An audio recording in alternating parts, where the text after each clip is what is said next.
Добрый день, дорогие друзья! Я приветствую вас на новой лекции канала «Жизнь после жизни есть, я знаю», который посвящен доказательствам жизни после смерти и устройству потустороннего мира, куда каждый из нас попадает по завершении своего земного пути, где и воссоединяется с ранее усопшими родными и любимыми и продолжает бесконечное путешествие по нашей прекрасной и удивительной Вселенной. Сегодня мы пойдем дальше и поймем больше. Мы разберемся, в чем смысл страданий души на земле, и узнаем, почему все это далеко не просто так, более чем обоснованно и не только не вредит нам, но и ведет нас к самому лучшему. Приступим. Так уж вышло, что на текущей эволюционной ступени человечества большинство воплощенных людей слишком глубоко погрузились в материю и, к большому сожалению, не могут переступить через грань, отделяющую их от понимания устройства земного мира и его взаимодействия с духовной частью Вселенной, также называемой тем светом. Они воспринимают мир совершенно не таким, каким он является на самом деле, поглощены страданиями, борьбой с тяжелой жизнью и ее вызовами, грызней друг с другом, бесконечными жалобами на то, что их кто-то наказывает, не дает того, что они заслужили, безжалостно отнимает то немногое, что они с огромным трудом умудрились получить. Выдумывают разнообразный вздор про архонтов, выкачивающих из них энергию страданий, или гавах, планету-тюрьму, в которой можно только мучиться, и так далее. Сейчас в эзотерической среде таких принято называть спящими. Но, на мой взгляд, в этом определении слишком много высокомерия, и подобное отношение также обнажает некорректные подходы к жизни и неправильный путь дальнейшего развития.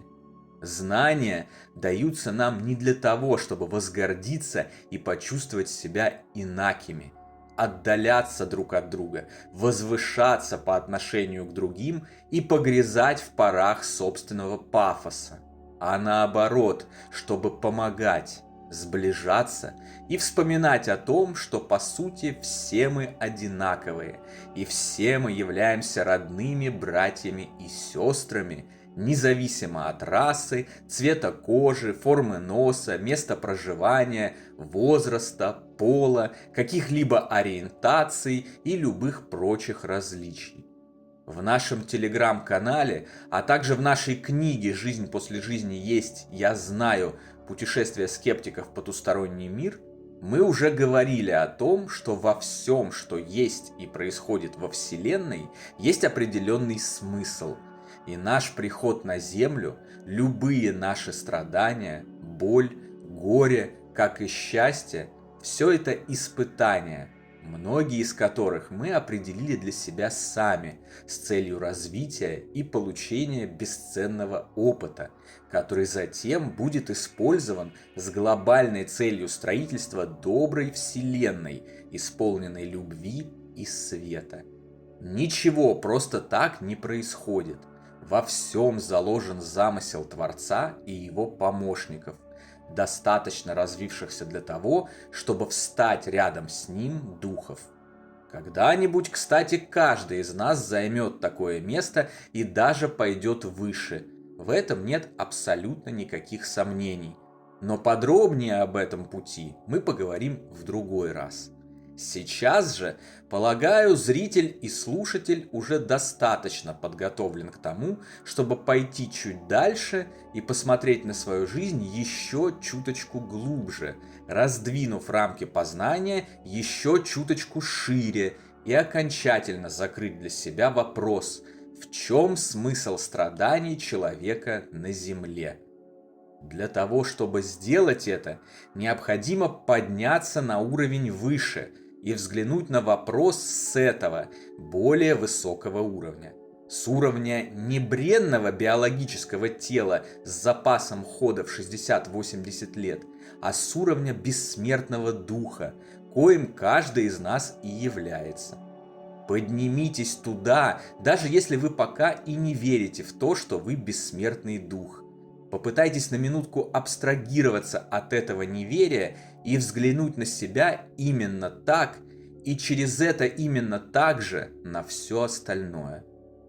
Уверен, те, кто живет достаточно долго и без меня и моих рассказов, могли заметить, что все зависит от отношения к тому или иному событию, к той или иной проблеме.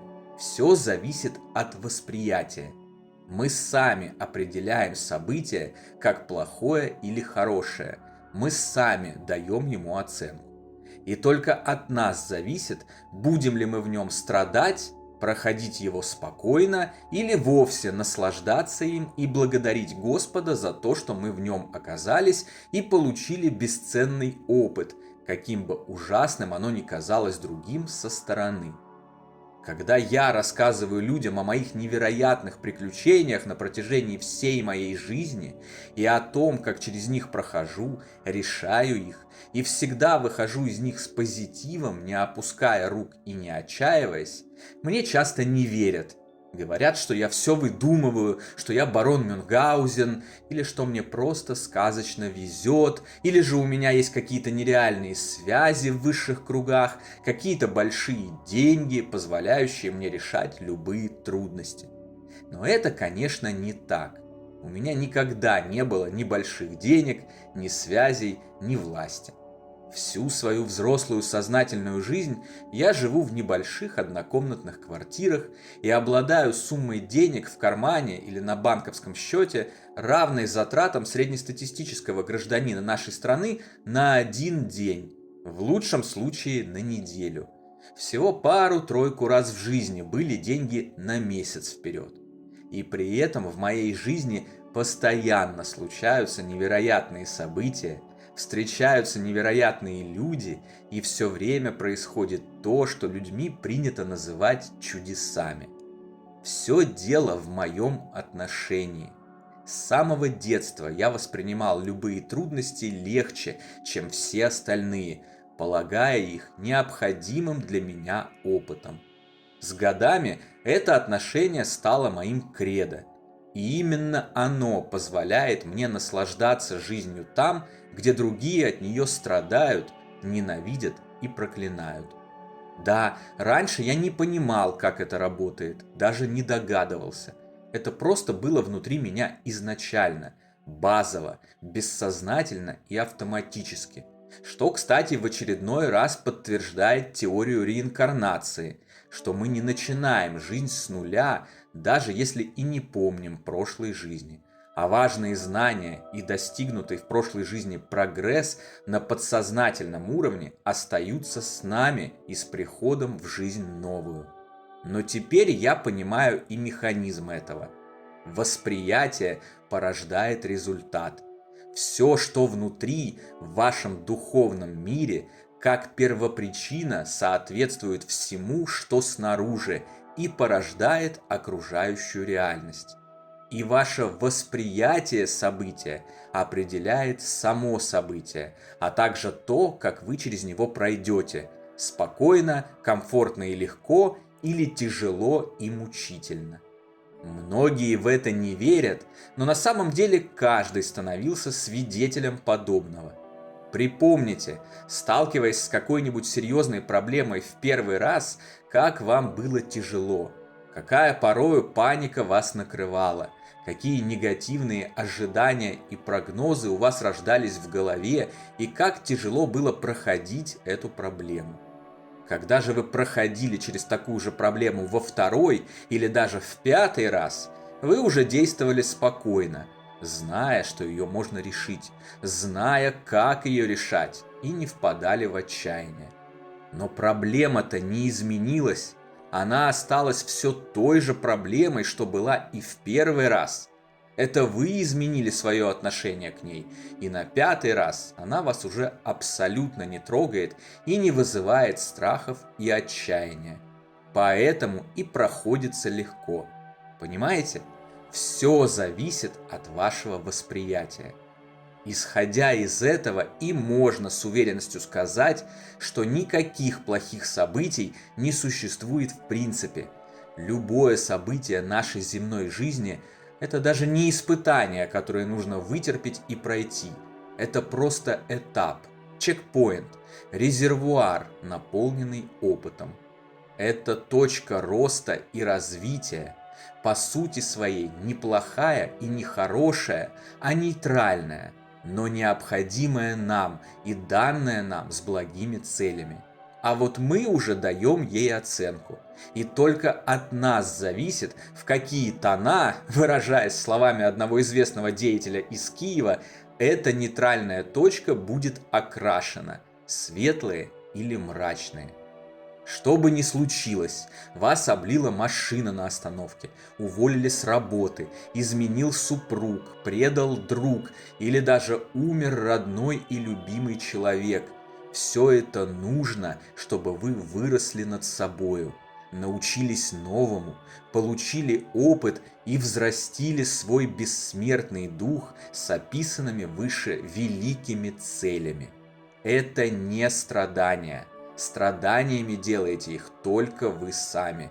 Это просто точки роста и развития, разбросанные по всему жизненному пути. Нет никаких невидимых злобных архонтов, выкачивающих из нас энергию страданий или так называемый гавах. Нет никакой планеты тюрьмы, в которую нас сослал жестокий бог наказания за мнимые грехи. Нет никаких бесов, посылающих нам ужасы и мучения. Нет никаких проклятий, сглазов и порч. Все это бредни, высосанные из пальца теми, кто привык и желает только страдать, наматывать сопли на кулак и винить во всех своих бедах кого-то другого. Ничего этого нет. Есть лишь события и ваше восприятие их. И только от вас и вашего восприятия зависит, каковыми будут эти события и каковыми будет их результат. Когда вы играете в видеоигру, у вашего персонажа тоже случаются неприятности. Например, в моем любимом Ведьмаке главный герой, Геральт из Ривии, может быть ранен, ограблен, может потерять близких и даже утратить жизнь. Но разве, играя, мы из-за этого впадаем в отчаяние? Нет, мы продолжаем спокойно продвигаться дальше и прокачиваем Геральта до состояния, когда он сможет победить любую дикую охоту и спасти весь мир. Наша жизнь в материальном мире – это та же видеоигра, только несколько продвинутее и технически прогрессивнее, чем Ведьмак. Любое событие, то есть, как мы уже разобрались, точка роста останется точкой роста, канистрой с опытом. Она все равно случится, и вам через нее придется пройти, как бы вы ее ни оценивали. Поэтому никакого смысла, выходя на такую точку роста, страдать, мучиться, ненавидеть ужасного Бога, якобы наказывающего и карающего за неведомые проступки, нет. Есть смысл спокойно принять этот квест и пройти его с максимально возможным результатом, достигнув максимального же уровня духовного развития, чтобы потом, когда игра завершится, выключить игровую приставку и с гордо поднятой головой, полностью удовлетворившись своими результатами, отправиться навстречу к своим родным и любимым, а сразу после грандиозной вечеринки по случаю воссоединения и не менее великолепного отдыха дома начать новую, увлекательную и великолепную, развивающую игру под названием «Жизнь». На сегодня это все, дорогие друзья. Дополнительную интересную и полезную информацию за пределами лекций, ответы на ваши вопросы о жизни после смерти и познавательные статьи о потустороннем мире вы найдете в нашем телеграм-канале. Ссылка на него, как всегда, в описании видео и на экране. Добро пожаловать! Встречаемся на новой лекции здесь же, на нашем YouTube-канале. А пока всего вам самого лучшего волшебного и замечательного.